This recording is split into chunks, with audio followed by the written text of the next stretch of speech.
So hello, what's up mga ka-J-Vlog? Welcome ulit sa panibagong video, and for today's video, another first impression review na naman tayo. This time, ang tatakil natin is yung bagong labas ulit. Ang daming bagong labas na ngayon ng mga smartphones, so nakakatuwa. At isa-isa natin yung i-review. And this time, ang topic natin is the Honor X5B Plus. Maganda kaya siya? Sulit ba? Tara mga ka-J-Vlog, check natin.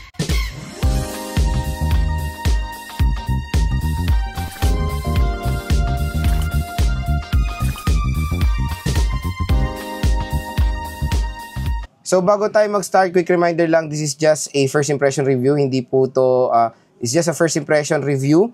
So pwede naman tayo magbigay na sa loob and based sa specifications ng smartphone. At again, bagong labas pa lang naman to at gusto ko agad magbigay na sa loob para sa mga bibili agad-agad nito, lalo-lalo na sale ngayon sa online, magkaroon kayo ng idea kung sulit nga ba yung mga bagong labas sa smartphone sa mga hindi familiar sa mga specifications.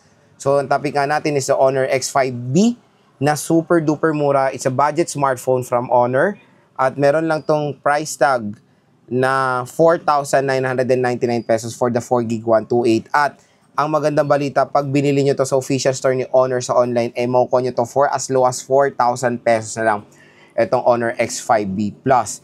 At itong nakakalito, to be honest, meron pa tong isang version na Honor X5B lang.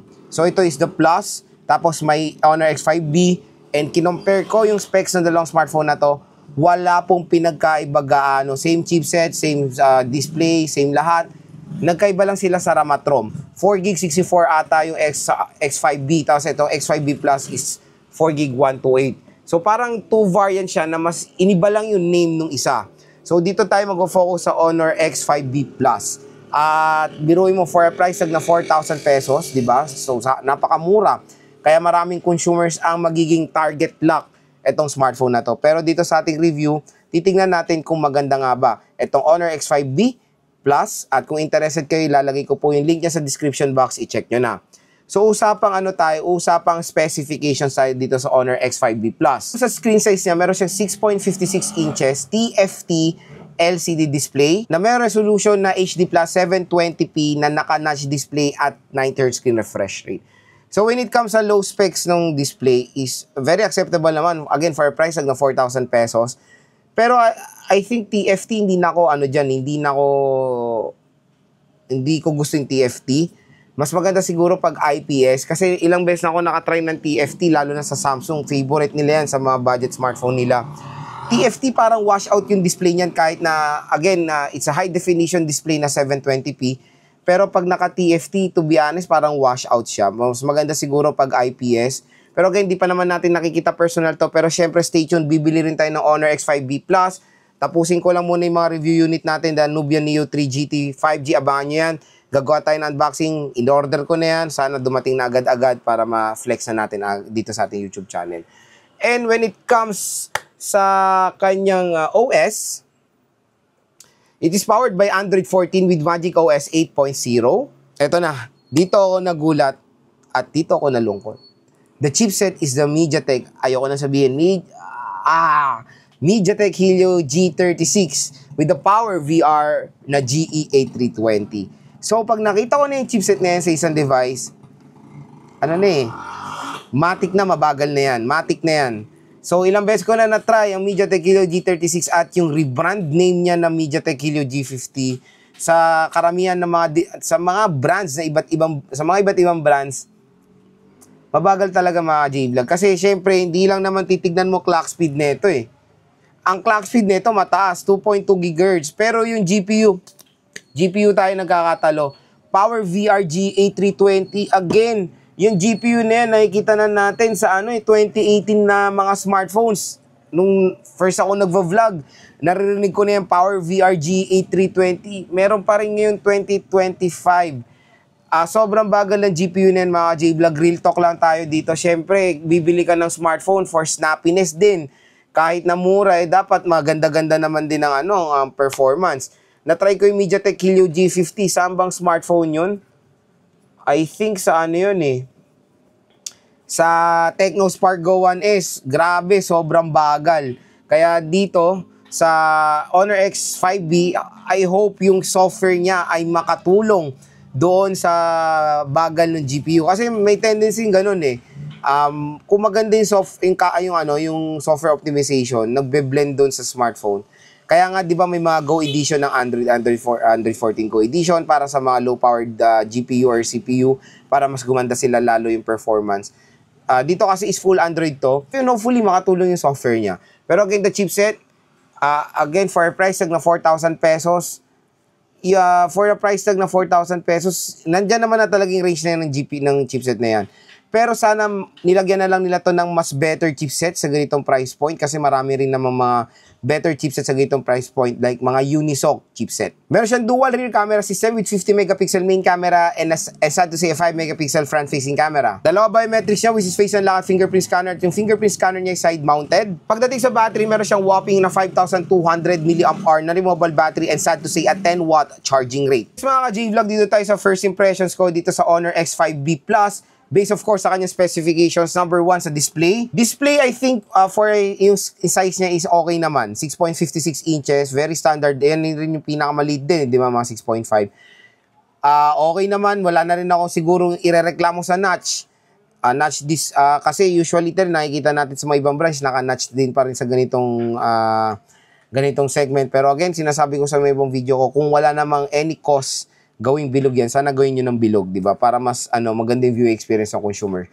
90 Hz, I think minimum na rin yan. Pero ito lang nakalungkot ako, TFT LCD display. So mas better for me yung IPS. So yon, okay naman so far yung kanyang display. Medyo downfall lang dito yung TFT niya. Next, yung kanyang operating system.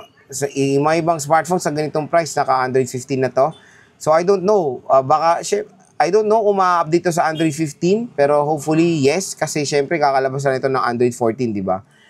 Next sa chipset, ang haba na sinabi ko sa chipset dito sa sinabi ko specifications, yung chipset niya is very disappointing, so sana nilagyan na lang to ni Honor ng Unisoc chipset para mas maging snappy yung smartphone.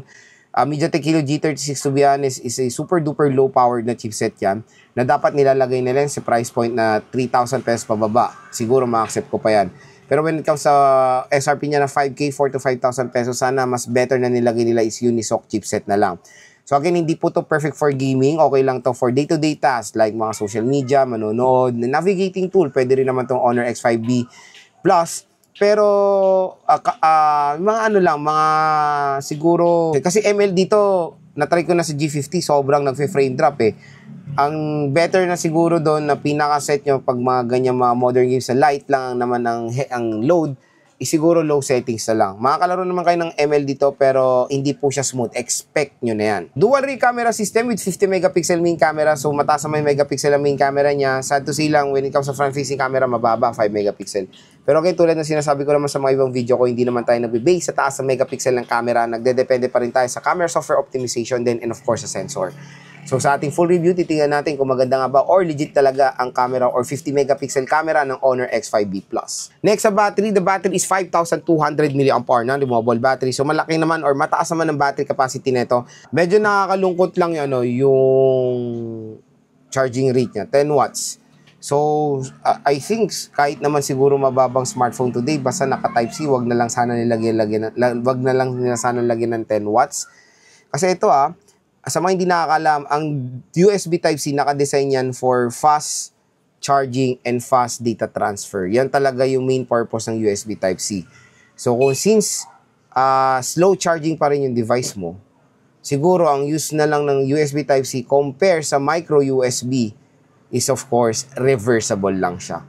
So kung same lang naman ng performance ng micro USB at USB Type-C ang ilalagay mo dito, yun lang ang use ng USB Type-C mo. Pero again, the purpose of USB Type-C, lalo na sa mga smartphones, is for fast charging and fast data transfer. So, yun lang. 10 watt charging rate ang Honor X5B na super nakaka-disappoint sa smartphone na to. Sayang, mataas ang battery. So, since mataas ang battery nito, expect nyo, matagal kayo magcha-charge dito sa device na to. So, yun mga ka-J-Vlog, yung ating first impressions dito sa Honor X5B Plus. So, sana kung interested kayo dito, i-click nyo na lang yung link sa description box and sana nakatulong to sa inyong buying decision when it comes dito sa smartphone na to. At ang pinaka main question ba kung maganda ba siya? Again, di ko pa siya na full review game test, di ko pa siya na experience on hand. Pero based sa kanyang specifications, medyo 50-50 tayo dito. Merong side na maganda, meron din siya side na hindi maganda. Siyempre, pros and cons yan. For a price tag na 4,000 pesos, sulit naman, to be honest, yung overall specs niya. Pero isa lang talaga ang ihila dito, yung chipset. So, yan yung pinaka-main na dapat pina-priority ng consumers, yung ng mga brands, yung chipset. Kasi kahit na ilagay mong tapon mo ditong specs na magaganda, like bigger battery, magandang camera, kung mabagal naman chipset mo, baka ibato ng consumer yan. Kasi, biruin mo, magso-social media ka lang, delay pa yung pag-open, doon tayo magkakatalo. Pero again, sa ating full review, syempre, observe pa rin natin yan. Pero, lahat ng natry kong smartphone na naka G36 and G50, hindi ko pa nakikita, hindi ko pa nahawakan, pero alam kong mabagal na yan. Like, doon, sa Tecno Spark Go 1S at yung mga iba pang brands na nakaganyan, kumbaga, yung smartphone na yan is pang lang yan, casual things na lang, or light lang naman ang ginagawa sa smartphone. Yan po ang target consumer ng Honor X5B.